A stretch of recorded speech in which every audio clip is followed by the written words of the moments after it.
ఈలలు వేస్తూ కేకలు వేయాల్సి గొంతులు మూగబోయాయి. సోషల్ మీడియా కోడై కూస్తున్న గుసగుసలు నిజమయ్యాయి. మొత్తానికి నందమూరి అభిమానులకు హార్ట్ బ్రేక్ అయ్యింది. నటసింహం నందమూరి బాలకృష్ణ, దర్శకుడు బోయపాటి శ్రీను కాంబినేషన్లో డిసెంబర్ 5వ తేదీ ప్రేక్షకుల ముందుకు రావాల్సిన అఖండ 2 సినిమా విడుదల వాయిదా పడింది. ఈ విషయాన్ని చిత్ర నిర్మాణ సంస్థ సోషల్ మీడియా వేదికగా అధికారికంగా ప్రకటించింది.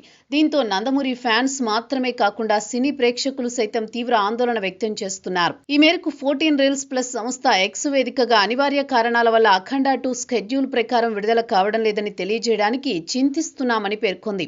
ప్రతి అభిమాని, సినీ ప్రేమికుడికి ఈ నిర్ణయం బాధ కలిగిస్తుందని, కానీ వీలైనంత త్వరగా సమస్యను పరిష్కరించడానికి అవిశ్రాంతంగా కృషి చేస్తున్నామని పోస్ట్ చేసింది. ఈ అసౌకర్యానికి మా హృదయపూర్వక క్షమాపణలు అని, ఈ సమయంలో మీ మద్దతు మాకు చాలా అవసరమని వెల్లడించింది. ప్రస్తుతం ఈ పోస్టు సోషల్ మీడియాలో పూర్తిగా వైరల్ గా మారింది. కాగా చిత్రానికి బోయపాటి దర్శకత్వం వహించగా సంయుక్త హీరోయిన్ గా నటించింది. 14 రీల్స్ బ్యానర్ పై రామ్ ఆచంట, గోపి ఆచంట ఈ చిత్రాన్ని నిర్మించగా బాలయ్య చిన్న కుమార్తె తేజస్విని సహా నిర్మాతగా వ్యవహరించారు. గతంలో బ్లాక్ బస్టర్ హిట్ అయిన అఖండ మూవీకి ఇది సీక్వెల్ గా రాబోతోంది. బాలయ్య, బోయపాటి కాంబినేషన్ లో వచ్చిన సింహ, లెజెండ్, అఖండ చిత్రాలు భారీ హిట్స్ అందుకోవడంతో ఈ మూవీపై భారీ అంచనాలు నెలకొన్నాయి. అయితే అఖండ 2 చిత్రాన్ని 14 రీల్స్ బ్యానర్ పై నిర్మించారు.